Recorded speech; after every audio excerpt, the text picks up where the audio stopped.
أنتي وتسواسو زريا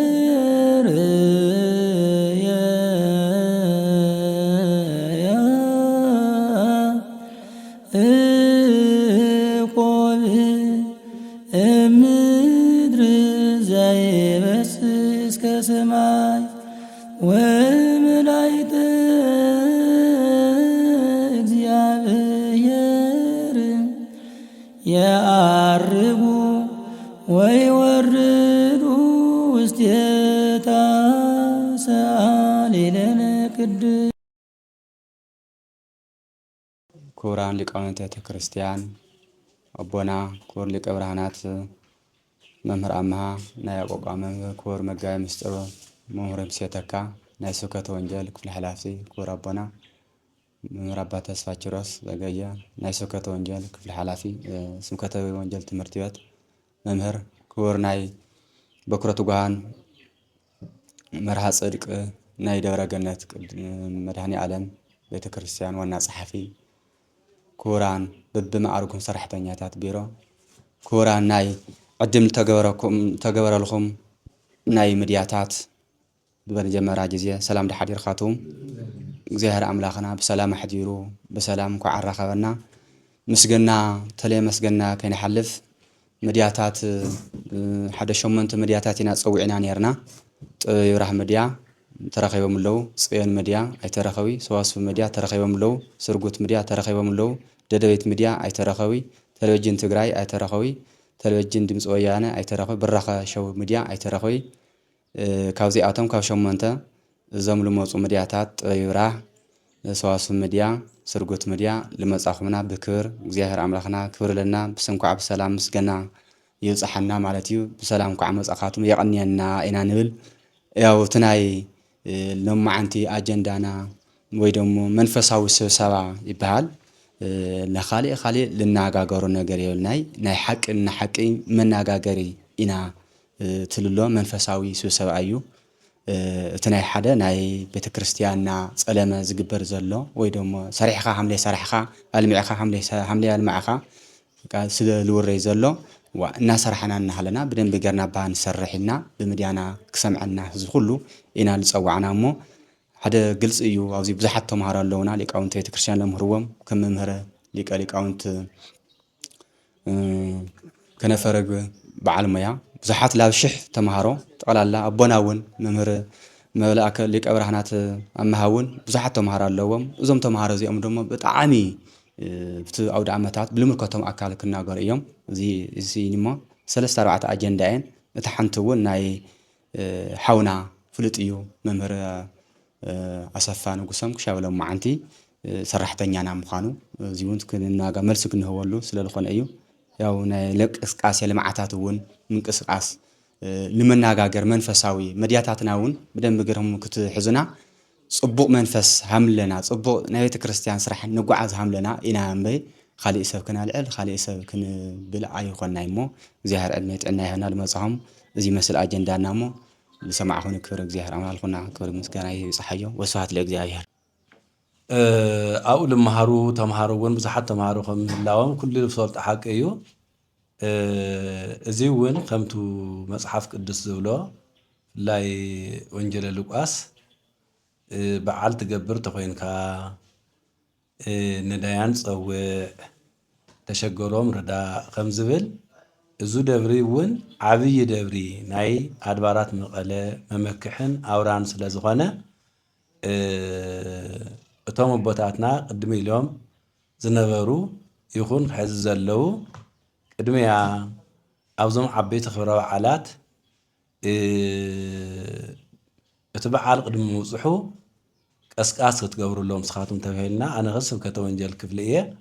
الناقن لزوم تمهارون أفتخر عبز النورون ريانين مساحة لخوان الخبراء بعال قدمت خبراء على الموصحو تنسعي الأبنت هم تنسعي تخوينو قدميو عارف سقدات لله بحمامات لله سنوات تمهرتيون لا تنقصاقصو جنزاب كوهللو كاو قبر السنايون نحنا ونا مدرخ قبل سبقنا له لقبر تسناين على عالنا لنديان مساحك جبر اللوم ንቅስቅስ ንሕና እቲ ገንዘብ እውን ብሰንበት ተምሃሮ ኮይኑ ሰንበት ትምህርቲ ቤት ኮይኑ ተኣኪቡ ተባህሊሉ ልምልኮቶ በርበረ ይኹን ጨው ይኹን ሽንጉርቲ ይኹን ሰቢኽና ኩሉ እዩ ማለት እዩ ስካብ ስብሕቲ ሽዶን ባዕራይና ተገዝአ ንዞም ነዳያን እዚኦም ኣብ ሰለስቲኡ ክብረ በዓል ይምገቡ ይቐረበሎም ብምዃኑ የልፈልጥ ኣነ ኣብዚ ደማናይ ካብ በዓሎም ዋላ ክቡር መልአከ ገነት እውን ዘይቲ ብናባዕሎም ኣስተዋፅኦ ይገብሩ እቲ ማሕበርና ለኩሉ ድልየቱ ኮይኑ እቲ ማሕበርና ብዓቕሙ ናሓገዘ ከምዚ ጌርና እቶም ተምሃሮን ኣብቲ ከባቢ ዘለው ነዳያንን ብሓደ ተሓዊሶም ብደንቢ ጸሎተ ብራጀ ተገይሩ ካብ መነኮሳትና ካብ ቀሳውስቲ ተወኪሉ ኣብኡ ይብላዕ ይስተ ጽቡቕ ክብረ በዓል ከም ዝውዕሉ እዩ ምኽንያቱም እዚ ንብለና ንምንታይ እዩ ቤተ ክርስቲያን ትገብሮ ሰናይ ስራሕትና ሃለው ከም ለይሰናይና ተነገረ ምእመናና ንምሕዛን ንምብታን ሃምዚ ድዮም ንምባል እዚ ናብ ቤተ ክርስቲያንና ስራሕ እንዳሃለወ ሰናይ እንዳሃለወ ከም እኩይ ከም ሕማቅ ለሎ ኣብ ቤተ ክርስቲያን ዝናገሩ ሰባት ስለ ዘለው እዮም ደብረ ገነት ማይ በጽቢጾም እዮም ለብልዕዎም ዝብል ከም ሓሳብ ቅሪዮም ነይሮም ማለት እዩ እዚ ኣንሕና ትሽዑል ወጽ ገንዘብ ለቤተ ክርስቲያን መደገፍል ካህናት ደመወዝ ኾን እዩ ተንብል ነርና ብዙሕ ገንዘብ ይልጠፍሽዑ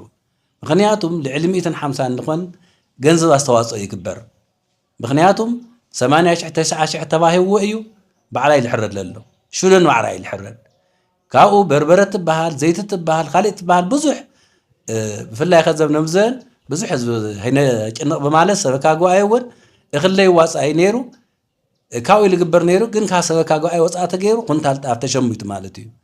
እዚ ከምዚ ጌርና ነዳያና ምስቱ ሕብረተሰብና ዓሪፎምን ጸጊቦምን ክውዕልነው ብምባል እዩ ቤተ ክርስቲያንና ትገብሮ ዘላ እዚ ድማ ናይ የናይ ሓደ ይኾነ ሓቂን ና ምእመኒ ና ቅዱስ ቤተ ክርስቲያን ሃብቲ እዩ እዚ ምእመናን እውን ትገብርዎ ለለው ማለት እዩ እዚና ተገብረና ሃለው ግን ለምንታይ ከምዚ ትገብሩ ይባሃል ይባሃል ይነውር እዩ የነበርካ የረእኻ እኽለማይ ጥፋኻ እኽለማይ ሓገዝኻ ስለዚ ምጭብርባር ኣይግባእን ቤተ ክርስቲያን ከምዚ ትብል ሰባት ለ ክትእሮሙ ሓቂ ትናገሩ ንምነ ማለት እዩ ምንም ንሕና ክንዋቀስ ክንዛልፍ ደሊና ይኾናይ ግን ካብ ሓቂ ወፃእ ምንጋር ቤተ ክርስቲያንና ብዶግማ ይኹን በቆነና ኣጸያፊ ከም ምዃኑ ንሕብር እና ዝደብር እዚ ድማ ብሰላም ብስጋኻ ለኣኻ ልምራሕ ዘሎ ደብሪ እዩ ምኽንያቱም ሕዋትና ብዙሕ ልምዓት ይለምዕ ለዩ ዝደብር እዚ ማለት እዩ ምክንያቱም እንዳ ቤተ ክርስቲያን መድሃኒ ዓለም ተርእናዮ ካብ ውሽጢ ጀሚሮስ ካብ ደገ ሰራሚክ ተነጺፍሉ ለሚዑ ተተኺሉ እዚ ታዩ ካብ ፍቅሪ ተረኸበ እዩ ካብ ሓድነትና ተረኸበ እዩ ምእመናን እዮም ሰርሕዎ ለለው ኩሉ ቤተ ክርስቲያን ለ ካህን ለምእመን እዩ ምእመን ለካህን እዩ ምክንያቱም ኣስራት በኩራቶም ሒዞም ይመጹ ምእመናን ካህናት ኣስተኣኩይቶም ጸልዮም ዕጣን ቋጺሮም መስዋዕቲ ሰፊሮም ለምጽዎ ምእመናን ካህናት ለስተኣኩይቶም ለእግዚአብሔር መሓሪሎም የተዓርቁ ስለዚ ህዝብኻ መሓር እንዳበሉ ካህናት ለይጽልዩ ሊቃውንት ኣለዉ እዚ ቦታ እዚ ድጓ ተዘርጊሑ ዓመት እስካብ ዓመት ብእንተ ለኖማ ዓመት እስካብ ዓመት ስብሓተ ነግህ ዓመት እስካብ ዓመት ቅዳሴ ዓመት እስካብ ዓመት እዚ እዩ ዝስራሕ ለለው ዝደብሩ እዚ ማለት እዩ ስለዚ ሰላሚና ዘለና ነዳያና በሊዖም ሰትዮም ጸጊቦም ተማሃሮና ኣምስጊኖም አንጨብጭቦም ልውዕል በዓል ይለለና እምበይ ማይ ሰትዮም ዝኸዱሉ ነገር የለዩ ዝደብሩ እዚ ኩሉ ሒሳብና ይኹን ገንዘብና ይኹን ብትኽክለኛና ተቋፀርና ብስርዓት ንሰርሕ ዘለና ደብሪ ኢና እና እዚኡ ልፈልጦ ኣነ ልጎደለ ተሃሊ እውን ሕዋተይ ከስተኻኽልዎ እዮም እና ለእግዚአብሔር ክብር ምስጋና ይኹን ሰላም ይሃበና እግዚአብሔር ክልፈቱ እግዚአብሔር ክብረት ያበልና ክንብል ንፈቱ ቀጽለ ያው ጎይታና መድኃኒትና ኢየሱስ ክርስቶስ ማቴዎስ ወንጌል ምዕራፍ 5 ቁጥሪ 10 ብፁዓን ለይሰደዱ በእንተ ጽድቅ እስመ ለሙኢት መንግሥተ ሰማያት ስለ ጽድቅ ኢሎም ልስደቱ ብፁዓን እዮም መንግሥተ አምላክ ለአታቶም እያሞ ብዝበሎ ናብ ብፃን ቃል ናይ ፈለገ ህይወት ተማሃሮ ዋላ እኳ ብዝተፈላለየ ምክንያት ሰብ ስደት ተጋጠሞ ስለ ጽድቅ ኢሎም ሃፍታም ቤተሰቦም ሃፍታም ከባቢኦም ሃፍታማት ወለዶም ሓዲጎም ለቃል እግዚአብሔር ፍቅር ቃል እግዚአብሔር አገዲድዎም ካብ ዝተፈላለየ ቦታ ኣብ ደብረ ገነት ቅዱስ ኪዳነ ምሕረት መቐለ ልምሃሩ ናይ ኣብነት ትምሃሮ ኣብኡ ከም ነብር ኣብቲ ደብሪ ከም ስብከተ ወንጌል ክፍሊ ሓላፊ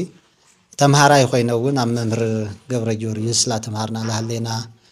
እስካዕ ኸዚ ነስታውሶ ንርእዮ ኣብዚ ፍልይ ዝበለ ጸጋ እግዚአብሔር ኣሎ ምክንያቱም ሃምታ ዓንቶ ብክብሮ ወላዲና ዝተነገረ ኣብ ዓመት 3 ግዜ ፍሉይ ድግስ ይግበር ቅዱስ ዮሐንስ መስከረም 1 ካብኡ 29 ታሕሳስ ልደት ብተወሳኺ ድማ ፋሲካ እዚኦም ይድገሱ እዮም እዚ ድግስ ትድገስ ተሎ ሃም ሓላፍነት ሰበካ ጉባኤ ሓላፍነት ይወስድ ሓላፍነት ወሲዱ لملختم أكلات التحاورو ساكن وانجيل عم مدرخ هفتمت دما بكلهم يتحاوروا كاهنون تصادفوا يقبري أوزي أنا لستوصى عم مدرخ بربر لمسألنا نيوا شنقرت لمسألنا نيوا زيت لمسألنا نيوا كاوكور ملاك جنة جميرو بزحت أبوتات زيتي شوفون لنا يوم لتساوي موران كون متابع كون لا تهالئيو كأهم تعنتول تجلسة لجبريت أيه هنيتي عراي الجزاء أوزي عمت ندي معنا العسل السجزي خيدا جزية أفتي دقا عراي التمرسة حدا جزية 19 حدا جزية 8 حمشتاي 100 شيح التجزء جزية لنيو أوزي بفلاي كيل علنا يلين حلف حاونا أسامنو كل جزية أوزن 3 عمت أو كرو علات 100 شيحي بيو قالوا دم 10 شحلو 5 شحلو 5 قرش له 100 قرش له ككم مطوني ككم هوتوي بزح حجز يجبر كاو كله بلعل تحدنتو بتعم يدنقنا مالت بتوسخ دماتهم ناي ابنت او كرو علات 100 شحي بيو قالوا دم 10 شحلو 5 شحلو 5 قرش له 100 قرش له ككم مطوني ككم هوتوي بزح حجز يجبر كاو كله بلعل تحدنتو بتعم يدنقنا مالت بتوسخ دماتهم ناي ابنت تمرت بيت طرح كيخنس او كباينا للو سؤنات ولا صعدا خدان تقدينهم لولعو ولستي ولا يلوم الخلخلهم يلي تمصيهم يغاوزو يوم نديان وني موصيهم اوزي ناي دورنا بيت تمرت سنوات حد ناي سنه تمرتيت ابال غزو حديغو حدار لغا رسويتو يدقي حديغو او حدار ليصحى ولد حديغو مساعتهم يلوعل كعب منكسات ون كعب مهران ون كعب زاكيان ون تحاويسو لوعلنيو ككم خنتاتو افتي بعال ادمق ابيلو افت مدرخ بدنبي دم يقولوا عل زي مسيخه باكل مرأي لي قال مالت زين ناغر لنا قدس يوحنس هم ياب دور جنات لدت هم ياب دور جنات فاسيكا هم دور جنات هم يلوس ما نمسه موصيو مرأي سلالخل زي ومغوارو قد مغصو زين صرح لنا صراح 3 زور ينديام لكايد تدقس مجمريا ياتي تدراش للملء تملاتو يغاوزو اساتم سول للا لاتهم اوصيخا خال اي زرياتي مبل سالساي للا ياتي اسكع كاوزي عمت انا الرؤيه مالتي انا هم ابن تمرتيت تريت له او خالوت زواتات تماهرنا اينا زيما كني زيرنات مارت لنا رينا اينا حمزي غير دغسنا ايغطمنا نحنا دبر جنات قدس ኪዳነ ምሕረት ግን حمزي غير هم دغس زابيت كريستيان زيا زيلا غبرت لهاليت لتمهارهم لي تحسب لتمهارهم لي تحجز لتمهارهم لي تتابع حلاوه مسيل المنقرل بالنيو زي اكو قصقصات نغبرت لنا صبوق يخوم افتم تمهارو مسرحكم كتابع لغبا يلغا بمطن هم تلولنا يو እግዚአብሔር ለዓደል ሓውና 100 ሺህ ይበሎ ለይخአለ ድማ 10 ቅርሺ 5 ቅርሺ 5 ቅርሺ ለይውልሰ ውህተ እያ ካወፃ ግን 10 ሳንቲም ከሐገዝኻ ለተማሃራይ ተሐላቀ ምምሳል ለግብሪ ይውጣል ወጋዕ ወግዕም በይ ግቡእ ይኾነ ምክንያቱም እንድሕና ማንፈቶም ኮይና ኣብ ጥሜቶም ክንሕግዞም ካልኦት ሓገዝቱውን ክሕግዞዎ ምግባር መንፈሳውነት ይባል بسملا شكتخا طرت الحجز اللي تجبرت خوينها جن من نصصالي مكفالي الفترم بي ترجم يولي كاخلم لعلله بيت كريستيان ادينا يا قداسي تاتي تلناس امنا بهاينا نبلا ادينا حنا حدير خنبلا ادنا سلالخنت ازي عمتاو كرو على الجبر لله انا نذكر لنا حد تمهراي زمناዊ ትምህርቲ ስኮላርሺፕ ወጽሕዎ ስፖንሰር ልገብረሉ ኣካል ብነፃ ለምህሮ ብጣዕሚ ለመስግን ካብታ ግብረ ሰሙን ጀሚሩ እስካዕቲ ናብ ቤተክርስትያን ሞያታት ብምልኦም ትምሃር ተሎ ስም ድንግል ማርያም እዩ ስንቁ ተምሃራይ ስም ድንግል ማርያም ሰኒቆ በእንተ ስማ ለማርያም ስለ መብርሃን ትብል ተሎ ግን ልህዎ ለባራታትዖ ኣይዘኻልውለኒዮ ሃም ኮቲባ ሃም ትእማን ዓይነ ብርክን ኔካ ትርኤካ ተንርኤካ ተለና መንእሰይ ኢኻ ሸቂልኻ ለይትበልዕ ሸቂልኩም ለይትወልዑ ላውሉ ለናእሱ ተምሃራይ ትምህርቲ ክሓድግ ትልመፀሉ ዓላማ ክሰናኸል ልገብሩ ድማ የጋጥም እዩ ኣብ ከተማ ስለዚ ድንግል ማርያም ስደት ኣጋጢምዋ ለኣና ተስፋ ክኾን ኢየሱስ ስዱድ ተስፋ ሙለ ሱዳን ስለልብል ተሰዲቱ ለሃለየ ብሄሮድስ ምክንያት ድንግል ማርያም ዘይራ ለሚና እያ ኣብ ለመነትሉ ግዜ ስለ እግዚአብሔር ኢላሉ ትልምነሉ ግዜ ሲ ልትእማን ልገበሮ ታሪክ ትንርኢ ተለና መን ይኽስኺ ካበይ መጺኺ ኢለና ብልጠይቃ ፈላሲታ ኣነ ምድረ ይሁዳ ኢላ ካብ ይሁዳ ዓዲ እየ ብስደት መጽአ ርግምቲ ትኾኒ ክፍእቲ ትኾኒ ጥዒትተ ትኾኒ ሲ እንኳን ክትስደቲ እንኳን ክትልምን ካብ ገዛ እውን ኣይመጻኽን ነይረን ኢለና ቃልና ልገጠመን ጽቡቕ ይኹን መሬታ ሃይላ ውሒጣተን ይብሓጺሩ ስለዚ ኣብነት ትምህርቲ ቤት ክባራታትዑ ካብቲ ንገብሮ ለለና ኣዝዩ ምግባርኩም ጽቡቕ እዩ ካብኡ ብላዕሊ ክትገብሩ ይግባእ ልብል ሓሳብ መሃብ ብቕንዕና ቤተክርስትያን ትደልዮ تليل السرح خاية سرح لأن أسخى تل سرح خاية سرح حملي تسرح عين غبج أو حسيقة لا تزارغها تبيت كريستيان تجور للعولتا خمولتا بيس لا جور خاجن بيت كريستيان صبغ يخوني نمنا أرثوذكس للسب زيك جبريل خا أي تصبوي نمنا فكان منفس ياو أنا ما جاي قط منا نيرو سلا دورة تاورينا لا لما الناسي دورة تاور تأيو امباكو اي تايخم تجور لله قال لهم لفتنا غزيلو عليها هم قال لي يستاوس ስለዚ ኣብነት ማራይ ምድኻም ኣብነት ማራይ ተስፋ ቆርጽ ምግባር ግቡእ ይኾነ ብተወሳኺ ኣብ ደብረ ገነት ትዝልብለኒ ብመቐለ ሃገረ ስብከት ብፁዕ ኣቦና አቡነ ኢሳያስ ልመርሕዎ ተስፋ ልኡኽ ኣብ ኮሮና ግዜ ሲ ተስፋ ልኡኽ ልብል ኮሚቴ ተቋቂሙ ኣብ ዝደብር እዚ ኣብ ኩለና ድባራት ላም ተቋቋመ የልፈልጥ ፍላይ ግን ናደብርና ከልዕል ታብቲ ክባይ ዕጽዋይ هم دبر جنة لخلهم تمهارو متواقع عدلنا يومنا لخلهم تمهارو دما مساحي دراري أبزي لمينهم زيرهم كم صوت كورونا أو شعب زي خبيت سلال نارا حمامون كيمصو حمامون كيتحلل فلا بعلمون كيمس جزا لا جزا لا زورون لا غلط حمام كيتحلل فلفل أشجار جزي سلال نارا ياو طافلا مسعنا بحروج لا تجزا مالتي مكرنون فرناشون كيترفه مدقس لهون اتي ጎጆኦም ነጠባ ከጋጥሞት ይልውን ልዕሊ 27 ዲ ይቅርታት ቁጽሪ ግዜ ስለልነው ሓግሪ እንኒዮ ሃፍታማት መጽኦም ሓጊዞምና ቁንቁነ ልባዝዖ ጎጆ ኣብ ዓይኖም ከኣትዮሞ ጉዳት ከይውጽሕሎም ልብል ሕድ ጎጆ ብሽዕ ግዜ ብኬንዳ ተሸፊን ብውሽጢ ማለት እዩ حمزي لا جورت يا متى بتوسخي خدانون لحد تمهراي شميزي سري لكل التعدل الجزء يستاوس حفتنا هيوت تبالنا قصدي حدار جرا ويزرو هيوت شو جزء آل بتمرسنة يانيرا ديك كتوهدو اللي بتستسفى الأخية الذكر للخزي شو جزء زيون تغيير نيرو قصدي تابيت كريستيان تركبت لاسي كابدك قبل علي حلف على تفوتي نجار يلي سلازي أوجدناهم كنقول خلاتنا كنعجز تتصرح لا مسجنا الترفنا نجارون زي قريل نيمو زيون مؤمننا تحاوير خا كما لا يجبأي كن ولا لنا به سريحة عملي سرحت كنا أساس معكنا تفاجن جبوا يا خوني همزي تجورون للهم أكلاتون أوجدنا تمارا يخين خا محجاز لقول لهم نجار ريخا متبعي الجبان بي فلقى هيوت نبيت كريستيان فلفل هيوتيا أمنت ما مهران تزيها اليوم زابيت كريستيان زي أنا قاعد صبحت عصا وتقليها سلازي بقال بمعدو كيخونس بأكل مسيخا محجاز لقول لنا جر نحن زيكن مجبار مبال نعم نفس إجزاوير للو مؤمنيو ترى اللي منهم لي تحجزنا جر لي بالغا بمعدو خينغا تلتصرح للبيت كريستيان من أسجن نخالي منفس للخنا إذا منفس ذكر حقنا أملاكنا إجزاوير قدس فقادو يخون يغني لنا شمو ياو أنا كنا أقول دلخو قداي قدميلو بحد سبات أو حد بدايات نايسن بس متيت قداي العلوم تمهارن ندانن ما يبص بيصمم لو وحلها وحساب السلم يرغره إلى كل دلخو حسابيو يا ولاد حسابي تأتلخو ደብርና ደብረ ገነት ሰንበት ትምህርት ቤት ከምቶም ካልኦት ኣድባራት ዝገብርዎ ድዋን ብዝበለፀ መልክዑ ኣብ ዓመት 3 ግዜ ስፍሕ ዝበለ ናይ ነዳያን ፕሮግራም የዘጋጅ እዩ ተዘጋጀ ተሎ ሙሉእ ሓላፍነት ወሲዱ ደኺሙኒ ሰልችኒ ተበለ ካብ ንእሽተይ እስካብ ዓብዪ ኣባል ሰንበት ትምህርት ቤት ላተሳተፈሉ ስፍሕ ዝበለ ናይ ነዳያንን ናይ ተምሃሮን ፕሮግራም ኢና ነካይድ ትነምፆ ኣታው እንደገና ያው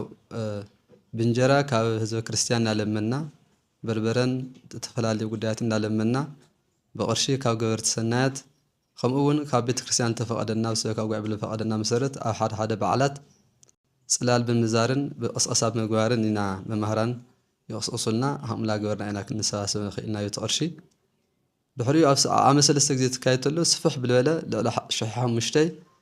ዝኾነ ኣባላት ናይዚ ደብሪ ተምሃሮን ካብ ካልእ ደብርታት ዝመፁ ተምሃሮን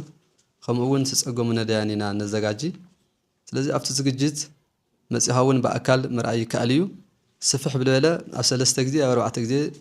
ተደራጅ ስለልመልእ ኣብ 3 4 ተርታላ ገበርና ኢና መጀመርያ ናይ ኣብነት ተምሃሮ ኢና ንእቲ 2 ግዜ 3 ግዜ ኣቲ ድሕሪኡ እንደገና ናቶም ፀገሙ ነዳያን ኢና ንቕልም ማለት እዩ ካብዚ ብልሓለፈ እውን እዚ ምስ ወዳእና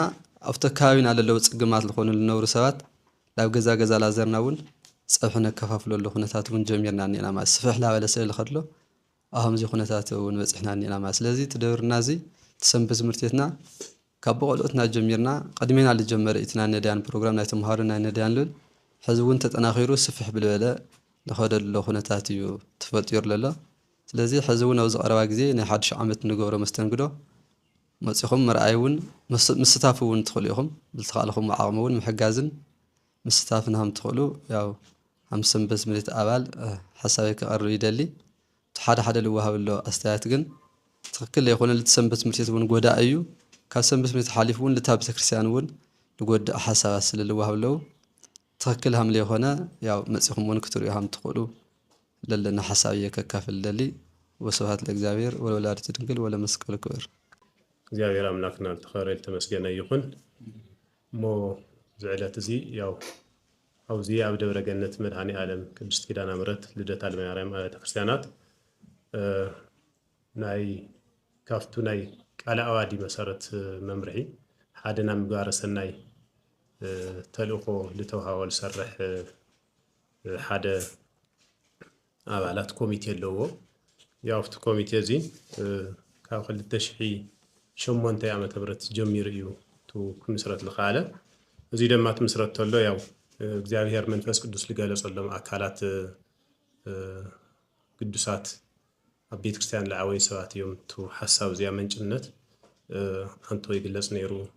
ብሓፍትና ወይዘሮ ህይወት ኣበበ መምህር እዩ በረፋይነ መጋቢ ምስጢር መምህር ሙሴ ቅድም ክለው ዝደብር እዚ ጸሓፍ ልነበሩ መምህር ሓመልማል ብርሃኑ ኣብቱ ግዜ እቲ ድማ ኣመሓዳሪ ብነበሩ ኣባ ገብረ እግዚአብሔር ሃይሉ ብናኸዚ ኣቡነ መርሃ ክርስቶስ ናይ ደቡብ ምብራቕ ናይ ዞባ ምብራቕ ሃገረ ስብከት ሊቀ ጳጳስ ለለው ሻይቲ ተቋቂምቱ ምግባረ ሰናይ ደቂቀ ተዋህዶ ዘደብረ ገነት ልብል ያው በሃገረ ስብከት ጸዲቁ እዩ ፍቱ ስራሕ እሱ ካብ 2008 ጀሚሩ ስራሕ እዚ ተጀሚሩ ዕላማናቱ መመስረት እዩ ድማ ኣብቱ ደብሪ ለለው ኣባላት ናይ ኣብነት ተምሃሮ ኣብ ምሕጋዝ ኣብቲ ከባቢ ፅጉማት ለለው ምሕጋዝ እዩቱ ዕላምኡቱ መመስረት ኢና መጀመርያ ያው እዚ ትኾን ተሎ ካብ 2008 ጀሚሩ ሃይሉ ትጅምር ተሎ ቅድሚያ ያው ኣብቲ ከባቢ ፅጉማት ለለው ናይ እስክርቢቶ ደፍተር ኣመሃቢቱ ጅማሮ ከይድወቱ ምግባረ ሰናይ ካብኡ ቀፂሉ ኣብ ኣብነት ተምሃሮ ያው ና ገዛ ምህዳስ ጎጃጅል ነበሩ ገዛ ምህዳስ ነይሩ ድሕሪኡ ያው ብልተፈላለዩ ብሓውና እንብዛ ፀጋይል ተባለ እዚ እውን ደሎ ምስ ማይ ግልጋሎት እውን ብትሕባር ደቂቀ ተዋሂዶ ድማኡ ናይ ሮቶታት ተዘጋጅዩ ማይ ክስርሐሎም ናይ ማይ ፀገም ከይህልዎም ተባሂሉ ናይ ማይ ተሰሪሕሎም ይፍቶም ናይ ድጓ ተምሃሮ ለለው ማለት እዩ ለዚ እዚ ሁሉ ትግበር ተሎ ለኣብነት ተምሃሮ ናይ ሕክምና ሰርቪስ እውን ክወሃቦም ምስና ሓካይም ኣብ ስራሕቲ ብዙሓት ይስርሑ እዮም ስለዚ ኣብቲ ናይ ኮሮና ልነበረ ውና ዓሉ ድጋፍ ይገብርቱ ደቂቀ ተዋህዶ እዚ መስቱ ሓንቲ ወልግለጽ ነበረ ቤት ትምህርቲ ሰንበት ዝሰርሖ ሰበካ ጉባኤ ዝሰርሖ እቱ ምግባረ ሰናይ ድማ ሓደ ደጋፋይ ኮይኑ ያው ናዓሉ እጃም ይገብር አፍቶ ዓመት 3 ጊዜ ናይ ነዳያን ናይ ተምሃሮ ልግበር ድግስ አደማ ናዓሉ እጃም ይገብረው እንተስ 50,000 እንተስ 20,000 እንተስ 30,000 ወርሺ አድጋፍ ይገብር ማለት እዩ ብዙ ኸይድ ዝዩቱ ምግባረ ሰናይት ዓላማ አልተቋቋመሉ በብዛሓል ሰርሖ ስለዚ አውዚ በደብረ ገነት መድሃኒ ዓለም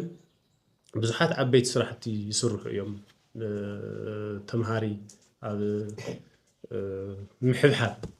ስራሕቲ ብዙሓት ስራሕቲ ይስርሑ እዮም ስለዚ ቶም ኩሉ ነገራት ሃምዚ ዓይነት ኣብ ቤተ ክርስቲያንና ልውግዑ ወግዕታት ኩሉ ልጎኒ ላገርኻ ልመን እየ ልጎድእ ዘለኹ ልሰብ ድየ ቤተ ክርስቲያን ልተምሃር ድየ ልቱ ካሊእ ኣካል ልብል ሓሳብ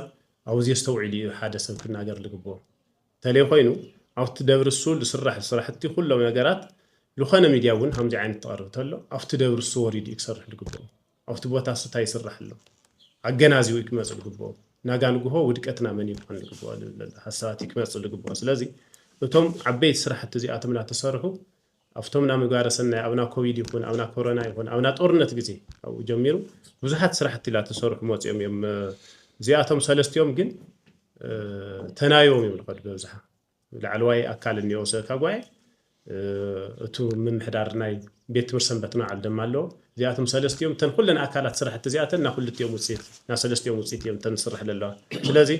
ና ካህናት ደመወዝ እውን ኣብ ለቦለለው ተቸገረሉ ሰዓት ድጎማ ይገብርቱ ደቂቀ ተዋህዶ ስለዚ ብቶም ምግባረ ሰናይ እዚኣቶም እዚኦም ታእዮም ካብ እንታይ ምንጩ ተይልና ግን ካብ ተፈላለዩ ኣብዚ ለዓወዩ ቤት ትምህርቲ ሰንበት ኣብቱ ደብረ እዚ ለዓወዩ ኣብ ውጭ ለለው ኣሕዋት ልሕጉዝና እቱ ስራሕ እዚ ምግባረ ሰናይ ዝሰርሑ ዘሎ ማለት እዩ ስለዚ እዚ ተሰርሕ ተሎ ኣንደር ሰካ ጓይ ኮይኑ እቶም ዓበይቲ ስራሕቲ እዚኣቶም ይስርሑ ማለት እዩ ስለዚ ኣብዞም ስራሕቲ እዚኣቶም ላተሰርሑ ለሃለዩ ቤተክርስትያን ግን ለይስማ ሚድያ ይትጥቀም ይትክክል እዩ ቶም እዚ ይሰርሕ ኣለኹ እዚ ይገብር ኣለኹ እዚ ሃምዚ ይኾን ኣለኹ ልብል ሚድያ ላይ ምጥቃም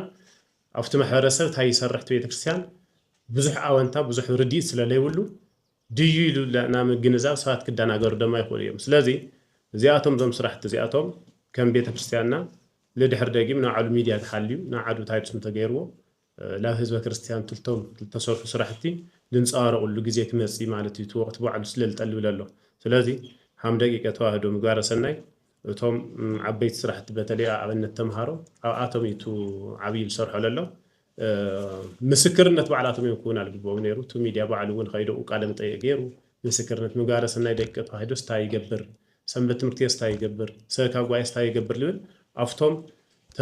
ልግበረሎም ለለው ኣካላት ኸይዱ ሚድያ እውን ቃለ መጠይቅ ተገይሩ ልትደብር ለሕፍር ነገር ካብ ዘይብሉ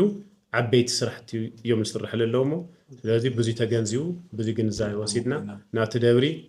ተግባራት ቶም ጽቡቃት ተግባራት ናቲ ደብሪ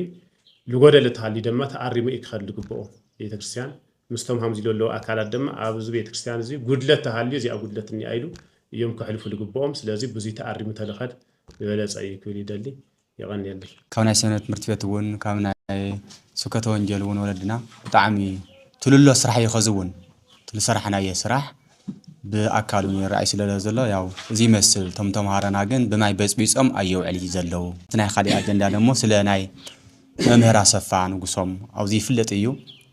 ሒሳብ ሽም እዩ ነይሩ እንግዲህ ምኽሪ ብዙሕ ምኽርታት ኢና ንህቦ ነርና ተሓውና ማለት እዩ ክሰምዕ ስለለይ ከኣለ ያው ብና ባዕሉ ሓሳብ ስለ ዝልጓዓዝ ካብ ተዓባብያ ነገር ይመስለኒ ያው ብዙሕ ነገራት ኢና ተሸኪምና ከዝውን ክሻብሎም ማዓንተ ሓምለ ያው ደሞዝ ሃምል ልቀቃሉ ሃምል ወስድሉ ኣብ ስራሕ ለይለ ምዃኑ ኣብ ስራሕ የለይ ግን ታይብሉለሱ ቤተክርስትያን ደፊናትኒ ኣብዕለኹ ኣይኸፈል እዩ ዘለኹ ቤተክርስትያን ደሞዝ ኣይኸፈል እዩ ዘለኹ እናኸፈልና መክሻብሎም ማዓንት ማለት እዩ እዚስ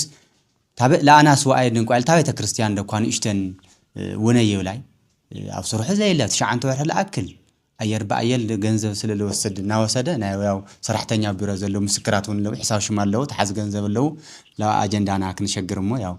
ናጠቃለልና ኢና ንሽተን ሽላዋና ጸሓፊ ስፋ ኣብዚ ሒሳብ ሽም ሰራሕተኛ ነይሩ ካብ ሕዳር 2018 ጀሚሩ እስካብ ህዝብ ስራሕ የለን ኮይኑ ግን ያው ማህያ ግን እስካብ ሎም ዘይተቋረጸሉ ምዃኑ እስካብ ወር ሓምለ ናብ ሒሳቡ ዝኣትወሉ ዘሎ ምዃኑ እዚ እውን እታ ቤተክርስትያን ባዕሉ ተዝገልጾ ባዕሉ ተዘመስግኖ ዝግበረሉ ዘሎ ውለታ ብጣዕሚ ጽቡቕ ነይሩ ግን ከምቶም ናይ ደብሩ ናይ ሕሳብ ሹም ሰራሕተኛ ናይ ቁፅፅር ክፍሊ ገንዘብ ተሓዚ ዝኽፈሎ ማያ ልክዕ ከምኣቶም ወርሒ እናተኸፈሎ ናይ ልደት ይኹን ናይ ትንሳኤ እታ ዘላ ክፍሊት ኩላ እናተኸፈለቶ ከም ዝርከብ እዩ እሞ እዚ ያው ክፍለጥ እዚ እውን እታ ቤተክርስትያን በዓልቲ ውለቱ ምዃና ባዕሉ ክምስክር ይግባእ ነይሩ ግን ከም ቤተክርስትያን ከም ሰበካ ጉባኤ እስካብ ሎሚ መሃዩ ዘየቋረፀሉ እስካብ ሎሚ እናኸፈሎ ከም ዘሎ እየ ክገልጽ ዝደሊ ካብኡ ዝቐረየ ሰብ ዋና ሕሳብ ሽም ይኹን ገንዘብ ተሓዚ ብዝበለፀ ከብርዎ እዩ ናታዩቱ ተነገር እዩ ተነገረ ትክክለኛ እዩ ናት ዋና ነገር እንታይ እዩ መምህር ሰፋ ትክክል ካብ ሕዳር ጀሚሩ ክሻዕ ከዚ ደሞዝ ዝክፈለሎ እንታይ እዩ ዋንኡ ሰበካ ጉባኤ ብልኣዘዞ መሰረት ስራሕ ከይብደል ተባሂሉ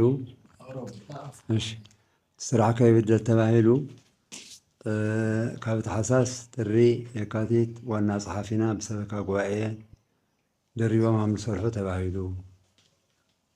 ክመጽእ ካለይ እንደገና ድማ ካብ መጋቢት ሚያዝያ ግንቦት ሰነ ሐምለ ዋና ሕሳብ ሹም ተላኢኹ ኣብ ስራሕ ይግነዩ እናዛ ኩላ ላትገበረስ ናብ ስለለይ መፀ ደሞዙ ግን ካብ ሕዳር ጀሚሩ ክሻዕ ከዚ ዋና ገንዘብ ቤት ስለልኮንኩ ብዓርሰይ ስለዝከፍሎ ኣለኹ ላትኸፈሎ ይርከብ ማለት እዩ እናታይ እቲ ዋና ነገር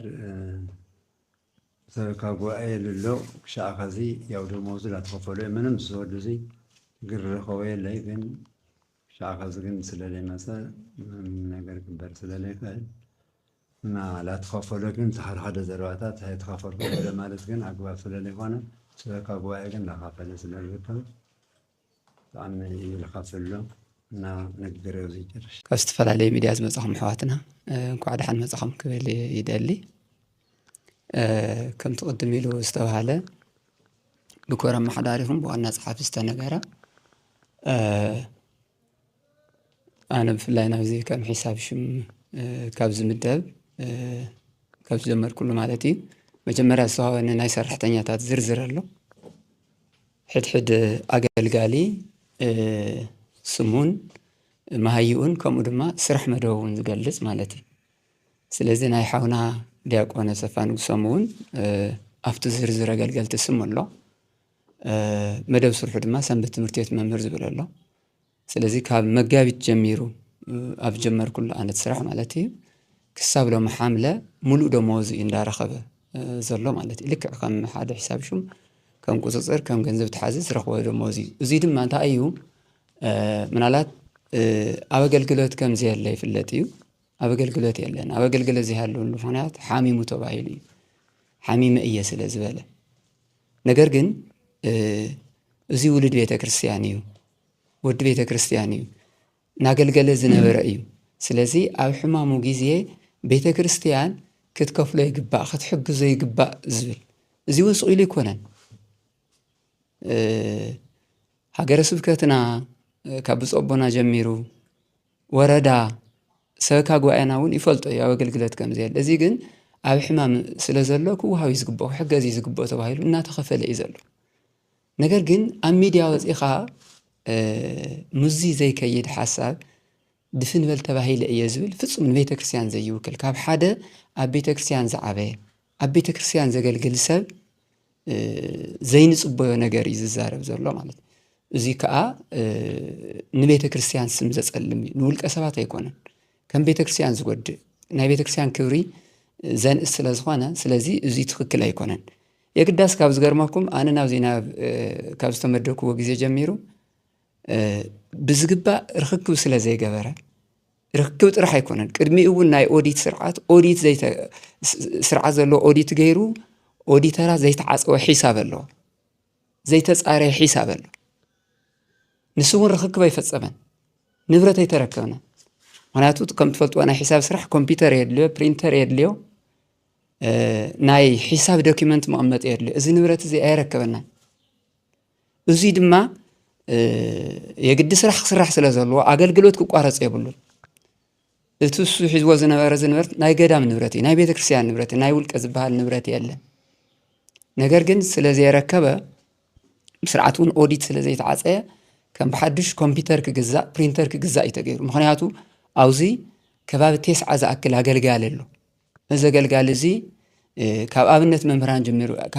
ኣገልገልቲ ካህናት ዲያቆናት ኮታስ ተፈላለየ ስራሕ መደብ ዘለዎም ነቲ መንፈሳዊ ኣገልግሎት ብዝግባእ ከገልግሉ ዝተመደቡ ብስርዓት ዘገልግሉ ኣገልገልቲ ዘለዉ ነዚኣቶም ድማ እታ ቤተክርስትያን ዘለዋ ጸጋ ኣብ ሰዓቱ ናብ ግዚኡ ደሞዞም ክትከፍሎም ይግባእ ነዚ ንምግባር ድማ ማቴሪያል ይተገዚኡ እዚ ገንዘብ እዚ ዘይተደለየ ወጻእ ተገይሩ እዩ ተገዚኡ ማለት እዩ ስለዚ እቲ ዝበሃል ዘሎ ነገር ካብ ሓቂ ዝረሓቐ ፍጹም ካብ ሓቂ ዝረሓቐ ምዃኑ ብኣግባቡ ደሞዝ እናቶ ክሳብ ዛትማሊ ሓምለ ፔሮል ያው ደሞዝ ሙሉእ ደሞዝ ያቲ ኣቲሉ ዘሎ ማለት እዩ እዚ እውን ብሰናይ ፍቃድ ሃገረ ስብከት ብሰናይ ፍቃድ ወረዳ ብሰናይ ፍቃድ ናይ ዝገዳምና ሰካ ጉባኤ ማለት እዚ ኮይኑ እናሃለየ ግን ኣብ ሚድያታት ወፂኻ ዘይኮነ ነገር ምዝራብ ንባዕሉ እውን ጽቡቕ ኣይኮነን ንቤተክርስትያን እውን ጽቡቕ ኣይኮነን ምክንያቱስ ከምቲ ዝተምሃርናዮ ጽድቂ ሓቂ ተኮይኑ ሓቂ እዩ ሓሰት ተኮይኑ መሓሰት ማለት ዘይኮነ ነገር ናይ ቤተክርስትያን ስም ናይ ኣቦታት ስም ናይ ኣገልገልቲ ናይ መራሕ ስም ብምጥፋእ ዝመጽእ ለውጢ የለን ንባዕልኻ እዩ ዘንእሰካ ስለዚ ብፍላይ ኣብዚ ከተማና ኣብ መቐለ ሃገረ ስብከት ዘለው ኩሎም ማህበረ ካህናት ምእመናን ወምእመናት እዚ ሓቂ እዚ ክርድእዎ ኣለዎም ምክንያቱ ኮነ ተባሂሉ ይሕገዝ ይወሃብ ከም ዘሎ እቲ መደብ ስርሑ በቲ ሕማም ምክንያት ኣይመጻኹን ይበል ደሞዝ ግን ፈጺሙ ይተቋረጸንና ሓዚ እውን ናብ ልቡ ክምለስ ኣብ ሚድያ ንቤተ ክርስቲያን ወእስካ ንቤተ ክርስቲያን ስመጥፊኻ ያው ዝመጽእ ለውጢ የለን ምናልባት ከምዚ ዓይነት ነገር ታይኮውዚ ታዩ ምክንያቱ ኢለ ክርኢ ሞኪረ ነይረ ምናልባት ኣብ ጦርነት ዝተኻየደሉ ዓዲ ድሕሪ ጦርነት ድሕሪ ውግእ እዚ ሳይኮሎጂካል ክራይሲስ ዝበሃል ኣሎ ስነ ልቦናዊ ቀውሲ እሱ ዝፈጠሮ እውን ይመስለኒ ስለዚ ሰባት ኣብ ማሕበራዊ ሚድያ እንዳመፁ ቤተ ክርስቲያን ናይ ቤተ ክርስቲያን መራሕትን ምውቃስ ኣገባብ ኣይኮነን እዚ ስነ ልቦናዊ ቀውሲ እዩ ሞራል ወይ ከዓ ስነ ምግባራዊ ውድቀት እዩ ናይ ቤተ ክርስቲያንና መጻጻ ናይ ቤተ ክርስቲያንና ስርዓት ኣብ ቤተ ክርስቲያን ጸገም ተሃሊ ብርክበ ካህናት ቀሪብካ እዩ ዝፍታሕ ብማሕበራዊ ሚድያ ድማ ካልኦት ቤተ እምነት ዝውቀስ የለን ካልኦት ቤተ እምነታት ኣሎ ናይ ኦርቶዶክስ ተዋህዶ ቤተ ክርስቲያን ግን ንምንታይ እዩ ከምዚ ዝግበር እሞ ድማ ከምዚ እንዳሃበትካ ከምዚ እናገበረትልካ ቤተ ክርስቲያን ኣድላይ ኣይኮነን ሕዚ እውን ናብ ልቦም ክምለሱ ንስሓ ከኣቱ ህዝቦምን ቤተ ክርስቲያኖምን ከገልግሉ እዩ ዝግባእ እምበር ኣብ ከምዚ ዝበለ ኣልባልታ እናባዕልካ ቤተ ክርስቲያን ምጽላም ቤተ ክርስቲያን ምውቃስ ግቡእ ኣይኮነን ድማ ካብ ሓቂ ዝረሓቐ ፍጹም ካብ ሓቂ ዝረሓቐ ማለት ዲያቆና ሰፋ ኣድልዎ ኣሎ ኢሉ ኣድልዎ ተዝህለ ነይሩ ንሶ ወረዳ ቤተ ክህነት እኮ ያው ሰንበት ትምህርት ቤት ሓላፊ ነይሩ ኣብዚ እውን ነይሩ ኣየና እቲ ኣድልዎ ተፈጺሙ ብጻውን ኢሳያስ ኣብ ዝመርሕዎ እኮ እዩ ኣብ ክልተ ቦታ ኮይኑ ይሰርሕ ነይሩ ስለዚ እዚ ሃገረ ስብከትና ድማ ሕግን ስርዓትን ከትሕዝለ ዘለዎ ካብ ሕግን ካብ ስርዓትን ወጻኢ ካብ ቃል ኣዋዲ ወጻኢ ዝኸይድ ሰብ ተኮይኑ ያው መማሓደር ዘለሎን እዚ እዩ ስለዚ ካብ ሕግን ወጻእን ክትከይድ ከለኻ ድማ ስርዓት ሓዝ ክትበሃል ግድን እዩ ካብ ስርዓት ወጻኢ ዝኽየድ ነገር የለን ክትሓትት ኮንካ እውን ሕጋዊ ስራሕ ሰሪሕኻ ዲያቆና ሰፋ ይረክበን ንብረት ግን እቲ ሃገረ ስብከትና ተወረዳና ተሰበካ ጉባኤና ልብ ስለ ዝዕበየ ኣብ መከሩ ግዜ ውጭቅ ግዜ ደሞዝ ቋረጽ የብሉን ተባሂሉ ደሞዝ እዩ ዝወሃብ ዘሎ ክሳብ ዝሓዚ ትማሊ ሓምለ ፔሮል ኣታው ጌርና ኣለና ናብ ባንኪ ሙሉእ ደሞዝ ይኣትዩ ማዕረ ምስ ዘውዚ ዘገልግሉ ዘለዉ ሰባት ስለዚ ህዝበ ክርስቲያን ክፈልጦ ይግባእ እዚ እንዳገበረ ዘሎ ሃገር እዚ እንዳገበረ ዘሎ ወረዳ እዚ እንዳገበረ ዘሎ ሰበካ ጉባኤ ስራሕ የብለይን ተደፊነ እየ ምባል ግን ፍጹም ካብ ሓቂ ዝረሓቐ እዩ እሞ ብዙይ ክትርድኡልና ክብረት ይሃበለ ክርስቲያንና ሊቃውንተ ቤተ ክርስቲያንና ኣኽቢርና ኣቦታትና ኣኽቢርና ኣቦታት ኣብ ሊቃነ ጳጳሳትና ኣኽቢርና ኢና ንብር ኣለና በተለይ ደብረ ገነት በተለይ ዘለኩም ልሎ ልምዓታውዚ ልሎ ቤተ ክርስቲያን ኣትክልቲ ኩሉ ቤተ ክርስቲያን ስራሕቲ ዝስራሕ ዘሎ ብጣዕሚ ጽቡቕ መገዲ ኢና ዝንኸድ ዘለና እሞ ኸዚ እውን እቲ ቤተ ክርስቲያንና ኣብ ልምዓት ኣብ ሰናይ ምምሕዳር እዩ ዘሎ ኸዚ እውንና እዚ ይመስል ያው ሓደ ናጠቓለልኩ እየ እቲ ምድያታት ግን ብእውነት 8 ምድያታት ፀዊዕና لحدا ولك أمرياجن تجاي خالو خدو مدياتات نيو عاوز يجن سلا بيت كريستيان مسينا نمايت نماخرت فينا تصوعنا كورات سلست مدياتات ياو طيورا سواسو مديا سرقت مديا يخبرنا إنا نبي بونت بق على عالم يولي بتعامي دسيلنا أتوم خالقتهم جن أي موصي لا خالق ولك أجن يخود لزي تخكلي خوني كمنا بيت كريستيانا كمنا أرثوذكسية توحيد بيت كريستيانا تخكلي خوني مو خزون أو حق إن حق إنا زلنا مو زاهر حجز زجور خمنا بتعامينا نبيت كريستيان حق أو نبيت كريستيان حجزون مساحة حق بيت كريستيانون حجزنا عنا لو هين ويا قدسات كملوا أفلا كمل ياو وارديا قالنا عالم بيت كريستيان بزي على عس حليفخا نوايا قدسات هايولو عطاني طوافيس يشطوا ايام اتخكل يا خني لتوسنه تهاليو بيت كريستيان يالتم محدرو بيت كريستيان سغا ودم مقبلي لمبرحتي ال محدرن بي بيت كريستيان تعاصي ايتبلعي بسر تخكل يا خني اتعاصينا تبلع بيت كريستيان لاي كله بسل سرعاتون بسل سرعات يا بيت كريستيان نوايا قدسات عطان زي كله بيت كريستيان نحونا اينا نركب خزون كمناي بوصاون بنا لما حد اساسمات የአንድነት ገዳም አለው የሴቶች ገዳሙን ነደቅ አንስት ገዳማት አለውን ወይ ቅዱሳት በደንብ حግዝና አይና ብዙሕ ስለለ እዚ ደሞ ተሐቂ ሐቂ ኮናለዎ ተሐሰትውን ሐሰት ኮናለዎ እንበይ ስልኻ በመድያ ሸፊንኻ ሽፋን ገይርኻ ሰብ ምጽላም አቦታት ምጽላም አማሕደርት ምጽላም ትክክል ይኾነ በናይ ቤተ ክርስቲያና ትክክል ስርዓት ይኾነ እሞ ለሰማዕኹም እግዚአብሔር አምላኽና ለኹልና ይስማዕና ዝነበረና ጊዜ በጣም ኢና እናመስግን ካብ ተሐጓስ በጣም ደስ ይልና አለ መንፈሳዊ ደስታ ያው ቶም ልመጽና ወለድኑን አስካከስ ከተወንጀል መጽዮምና ሰራሕተኛ ቢሮው ቆምቱን ከም ዘለና እዩ ለርደና ካብ ናይ ዲያቆናት ሁሉታት ስለዘለውና ያው ምስገና አለና ላዓይሉ ላመጣቃለል ንخد አላዓይሉ ላጀመረና አጀምሩ ላፈጸመና ለልዑል እግዚአብሔር ክብር ምስጋና ይውጽሐየ ኢና ንብል ወስብሐት ለእግዚአብሔር ሰላማዊ ዘመን ሰላማዊ ክረምቲ ሰላማዊ ዕርቂ ንወርደሉ ዕርቂ ተዓሪቅና ካብ ሰማይ ምሕረት ዝለኣኸና እግዚአብሔር አምላኽና ይግበረና ከዝውን ሓንትን ሓደራ ሓቂ ምንጋር ለሰማይ ድንቂ ለምድሪ ድንቂ እዩ ተሐቂ ሓሰት ግን ኩሉ ግዜ ይውድቀካ እዩ ኩሉ ግዜ